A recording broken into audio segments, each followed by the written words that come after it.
दोस्तों, एक चीज पर तो हमें पूरा विश्वास हो गया है कि जिन लोगों को प्रकृति की ताकत पर भरोसा नहीं था और मॉडर्न टेक्नोलॉजी को ही वो सब कुछ मानते थे, उन्हें सन 2020 में काफी बड़ा झटका मिला है, जहां उन्हें ये समझ में आ गया होगा कि जब प्रकृति अपने पर उतर आए तो तहलका मचा सकती है। और उसी तरह सन 2020 में एक के बाद एक परेशानियां आती जा रही हैं। खैर दोस्तों, प्रकृति इस तरह के तहलके के साथ कई बार खूबसूरती को भी जन्म देती है। और हमारी आज की इस वीडियो में हम आपको प्रकृति के कुछ ऐसे रंग दिखाने वाले हैं जिन्हें देखकर आप वाकई दंग रह जाएंगे, क्योंकि आज की ये वीडियो पूरी तरह से नेचर से भरी पड़ी है, जहां आप कुछ ऐसी रोमांचक चीजें देखेंगे जो कभी आपको डराएगी तो कभी हंसाएगी, लेकिन एंटरटेनमेंट का एक अच्छा खासा डोज देकर जाएगी। और नॉलेज का तो मत पूछिए। इसीलिए बिना देर किए चलिए शुरू करते हैं हमारी आज की ये शानदार वीडियो। सबसे पहले है स्नो रोलर। दोस्तों, आप लोगों ने अगर कभी भी स्नोमैन बनाया होगा तो आपको ये पक्का पता होगा कि उसे बनाने के लिए सबसे पहले बर्फ के टुकड़ों को गोल आकार देना पड़ता है और तब कहीं जाकर स्नोमैन तैयार होता है।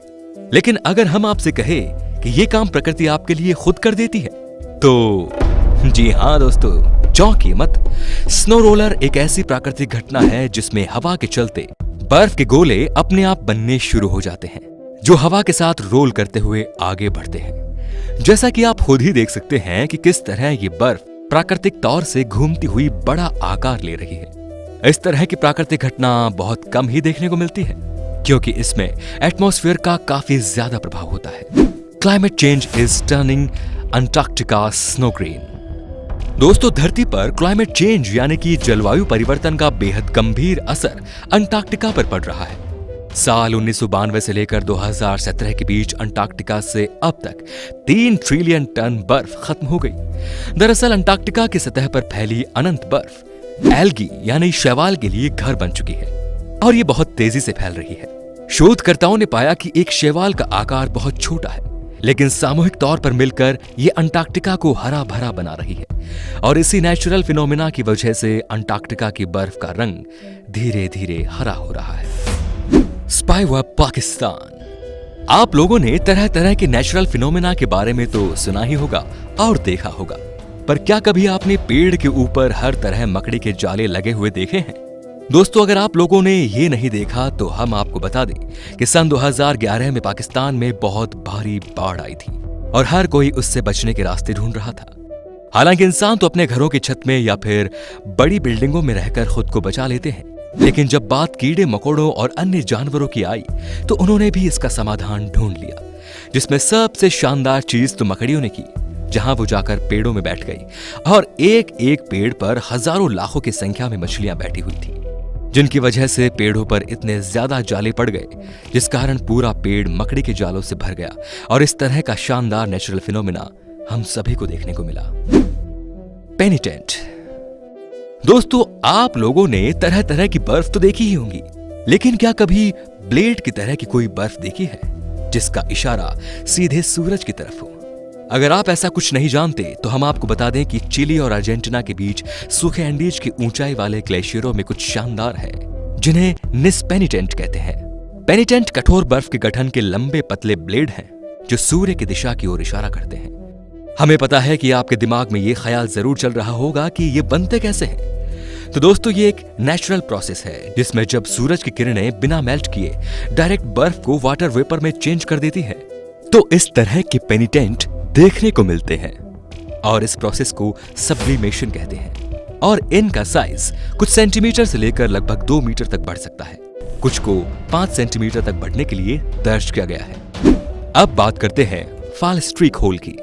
अब आते हैं एक और शानदार नेचुरल फिनोमिना पर, जिसमें और कहीं नहीं बल्कि बादलों के अंदर छेद हो जाता है। दोस्तों, असल में ये नेचुरल फिनोमिना आपको सीरोक्यूमम या एल्टोक्यूमल्स बादलों में दिखाई दे सकता है। ये वो बादल है जो मिडिल लेवल पर होते हैं और वाटर और आइस के कॉम्बिनेशन से मिलकर बनते हैं। जब इन बादलों में पानी की कुछ बूंदें जम जाती हैं और वो धीरे धीरे बड़ा आकार ले लेती हैं, जिसके बाद वो फॉल स्ट्रीक के रूप में बादलों से गिर जाती हैं। और जब ऐसा होता है तो जिस जगह की बर्फ जमीन पर गिरी होती है उस जगह पर बड़ा सा होल बन जाता है। और दोस्तों, उसी होल को फॉल स्ट्रीक होल कहा जाता है, जो देखने में वाकई बहुत ही अद्भुत लगता है। क्योंकि प्रकृति का ये नजारा भयानक होने के साथ साथ एडवेंचरस भी है। The black sun. अब ये नेचुरल फिनोमिना आपको सिर्फ डेनमार्क में ही देखने को मिलेगा, जिसे देखने के लिए हजारों लाखों लोग हर साल स्प्रिंग सीजन में डेनमार्क जाते हैं ताकि वो इस अद्भुत नजारे को देख सके। यहाँ पर स्टार्लिंग चिड़ियों का पूरा झुंड नॉर्वे, स्वीडन, फिनलैंड जैसे देशों से उड़ते हुए डेनमार्क पहुंचता है और जब वो डेनमार्क में आती हैं तो उनका पूरा झुंड सूरज तक को पूरी तरह से कवर कर लेता है। हालांकि चिड़ियों द्वारा सूरज को कवर करने का ये प्रोसेस केवल कुछ ही मिनटों तक होता है, क्योंकि चिड़िया उड़कर अपनी आगे की यात्रा में लग जाती हैं। लेकिन जितनी भी देर वो डेनमार्क के आसमान में उड़ती हैं, उतनी देर सूरज को पूरी तरह से कवर कर लेती हैं। ये नजारा वाकई अद्भुत होता है, जिसे द ब्लैक सन कहा जाता है। Desert rose. हमें पता है कि सुनने में ये चीज बहुत अजीब लग सकती है, लेकिन दोस्तों जो चीज अलग न हो उसमें मजा क्या। हम आपको बता दें कि रेगिस्तान में भी गुलाब खिलते हैं।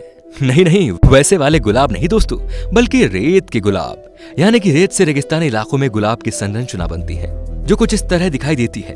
दोस्तों ये एक तरह का नेचुरल फिनोमिना ही है, जिसमें बदलते गीले और सूखे वातावरण से रेत के दानों के बीच खनिज जिप्सम क्रिस्टल बनते हैं, जिससे रेत फंस जाती है, जिसके परिणाम स्वरूप रेगिस्तानी गुलाब पैदा होती है। और इस तरह के गुलाब देखना बहुत ही ज्यादा रेयर है, क्योंकि इनका फॉर्मेशन उतना जल्दी नहीं होता। अब बात करेंगे फायर व्हील्स की। फायर व्हील्स या फिर फायर डेविल, ये नाम उस प्राकृतिक घटना का है जब आग की लपटें टॉर्नेडो की तरफ गोल गोल घूमती हुई ऊपर उठने लगती है, और ये नजारा बेहद ही भयानक होता है। दोस्तों ऐसा इसलिए होता है क्योंकि हवा की एक लहर के साथ आग शुरू होती है, जो अक्सर धुएं से दिखाई देती है, और ये तब हो सकता है जब तीव्र बढ़ती गर्मी और अशांत हवा की स्थिति हवा के भंवर किनारों को जोड़ती है। और दोस्तों इसका एक चक्कर 1090 डिग्री सेल्सियस तक पहुंच जाता है, और ये आग की भंवर 15 मीटर की ऊंचाई तक पहुंच जाती है, जो ज्यादातर ज्वालामुखी विस्फोट के दौरान एक प्लम के आसपास के क्षेत्र में देखने को मिलती है। Monarch butterfly migration. अब दोस्तों ये नजारा भी कुछ कम खास नहीं है, जिसमें मैक्सिको में अक्टूबर महीने में हर साल अमेरिका से मोनार्क तितलियां पहुंचती हैं। ये तितलियां दुनिया में सबसे तेज और लंबी उड़ान भरती हैं, जो हर साल करीब 3400 मील का सफर करके मैक्सिको झुंड में आती हैं और वापस लौट जाती हैं। हालांकि इनमें से ज्यादातर अपनी वापसी का सफर पूरा नहीं कर पाती। हम आपको बता दें कि ये तितलियां बेहद जहरीली होती हैं। अंत में बात करते हैं स्नो चिमनी की।